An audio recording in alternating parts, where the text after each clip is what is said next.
Hey everybody, welcome to Slant Asymptotes. This is 3-7 day 2. We're just going to talk a little bit about when these happen, following up from what we did yesterday for asymptotes. So a slant asymptote happens when the degree in the numerator is 1 greater than the degree in the denominator.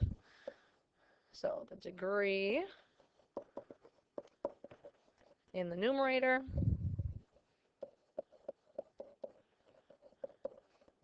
is 1 greater than the denominator.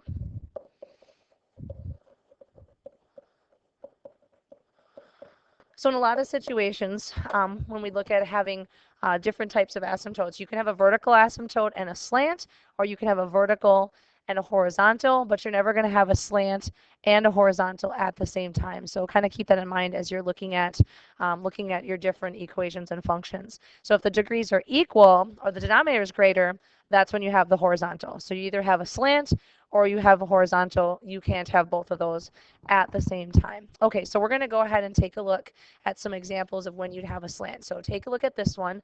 I'd like you to graph it on your calculator so you can see what that looks like. So go ahead and enter that in there. And then I'm going to go ahead and take a look at the vertical asymptotes first. So remember, the verticals come from the denominator where it's undefined.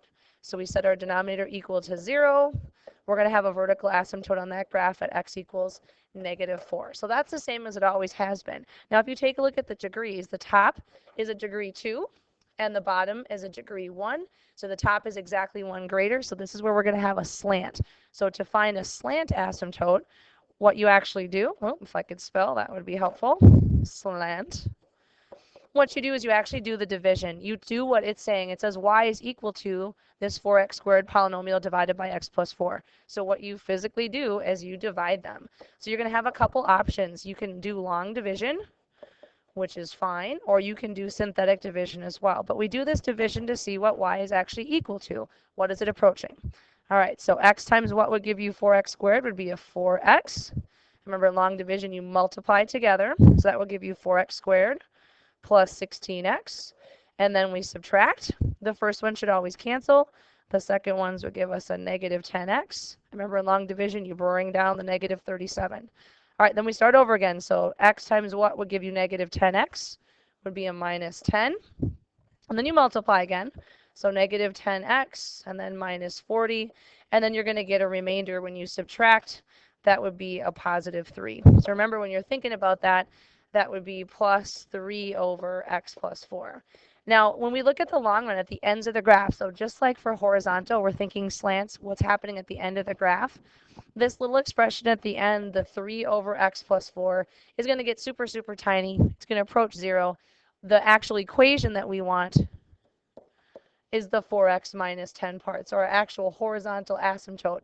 That piece of it is what we're going to look at. So that's what y is equal to. All right, so I'm going to put it down here so we have our equation for slant. So y equals 4x minus 10. Now I'm going to have you put that in your graphing calculator. Put in 4x minus 10, and we'll take a look at what that graph, looks like.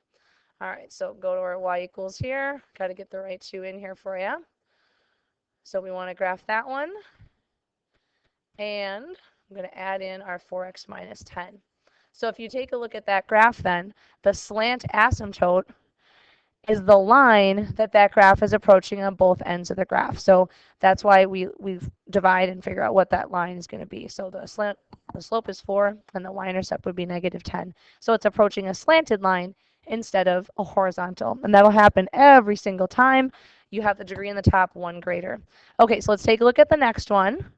When I look at that one, the degree in the top is a 3, degree in the bottom is 2, so it definitely have a slant. When we check for verticals first, we always do that from the denominator. When you look at vertical and we set that denominator equal to 0, that has no real solutions. If I try to solve, there's no real answer there. What that tells me is there's no vertical asymptotes. There's none. So if you look at this one on your graphing calculator, you will not have a vertical asymptote. But let's take a look at the slant then. We're going to solve for a slant by doing the division. So we're going to divide that numerator by the denominator. Now I'm going to do this one as synthetic so you can see the difference.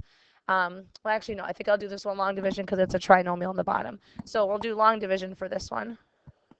So we have x cubed. There's no x squared, so remember to put a placeholder in there.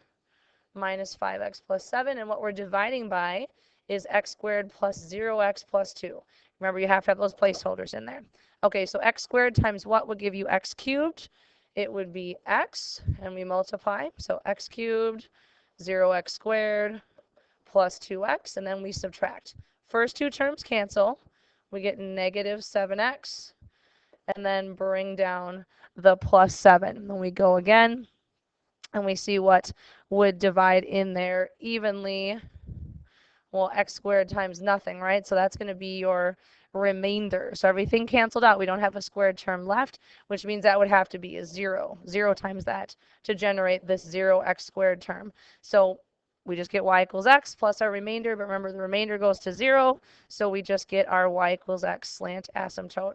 So if you graph it on your graphing calculator and look and put in y equals x, that's the line it'll approach at the ends of the graph. So to find a slant asymptote, you literally just divide the top by the bottom. Okay, last example. This is kind of wrapping up everything that we did. I want you to figure out what type of asymptotes it has. Now, if you multiply together the top, you get a degree 2.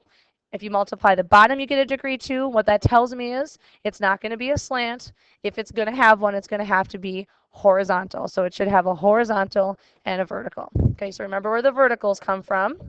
So we set the bottom equal to 0, and we solve. So that's going to give me a vertical at x equals 0 and x equals negative 2. Neither one of those are removable, so they're still there. They're still vertical asymptotes. All right, let's do the horizontal. Remember, we look at end behavior. So I want you to graph that on your graphing calculator, looking at end behavior. Where did the graph get closer and closer to? So if you graph that equation, let's take a peek here. So I'm going to graph that one. Just give me a second to pull this down here. So go ahead and type that one in. I'm going to turn that one off and turn that one off. And I'll get down to the one we need here. So I just multiplied it out to make it a little bit easier to type in. You can definitely do that too. If you look at that graph, I'm going to do a zoom 6 to get back to our regular window here. So zoom 6, get her back. If you look at the end behavior of the graph, as x gets really, really big, looks like y is getting closer and closer to 1. Same thing on the other end. So our horizontal asymptote, the y is approaching 1. So we get a horizontal asymptote of y equals 1. Cool. So there's some asymptotes for you. So we have the new ones are the slants. Hope this one goes okay. Just remember to divide the top by the bottom when the degree is 1 greater.